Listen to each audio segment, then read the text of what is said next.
Hi, so I'm Pam, and I'm here to tell you a little bit about what I learned from the resources that I've viewed on the OnLit website. So, this endorsement, the primary focus has been geared towards early identification and structured literacy at the elementary level. But I teach middle school math, 7th grade.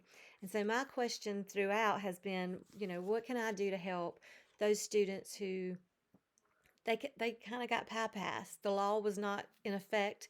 And so my kids are there, and I know that there are some that have reading issues and are probably have some characteristics of dyslexia.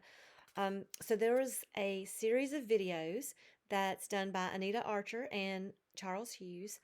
They were specifically addressing my question. And so, our assignment was to just read one or listen to a podcast, but there were so many of them. So I kind of looked at several of these videos, and what I appreciated is that the information she presented, she did it for middle school kids, and it also applied to every subject area.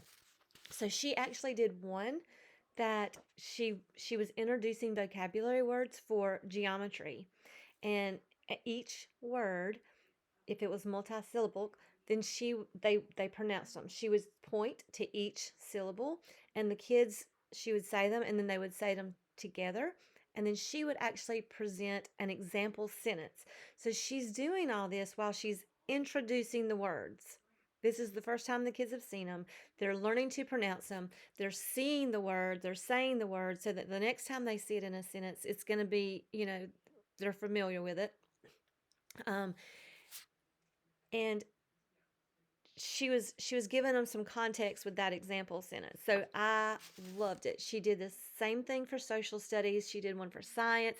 And so it just taught how vocabulary and teaching those words, especially those content vocabulary, is so important. And it's so much more at the middle school level.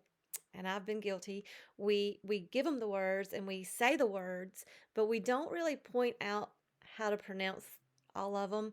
And then we just kind of expect the kids to pick up on it as we give notes or find the definition on their own, and we just go on with it, because I feel like sometimes our pacing guides give us this sense of urgency, and we fail to kind of really be a little more intentional about those vocabulary words.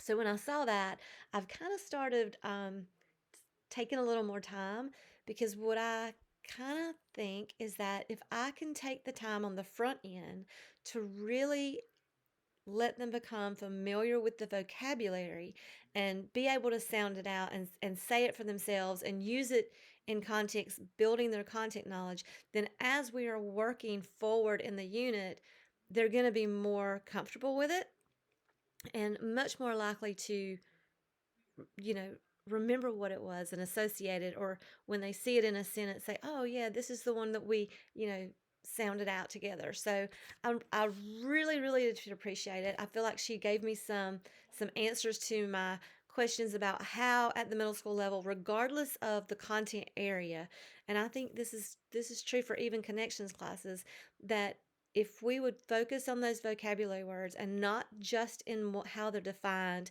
but also in how they're broken down and how you pronounce the words, that it really could probably have a much greater impact on our students than just having a word wall. So that's one of my takeaways. Thanks.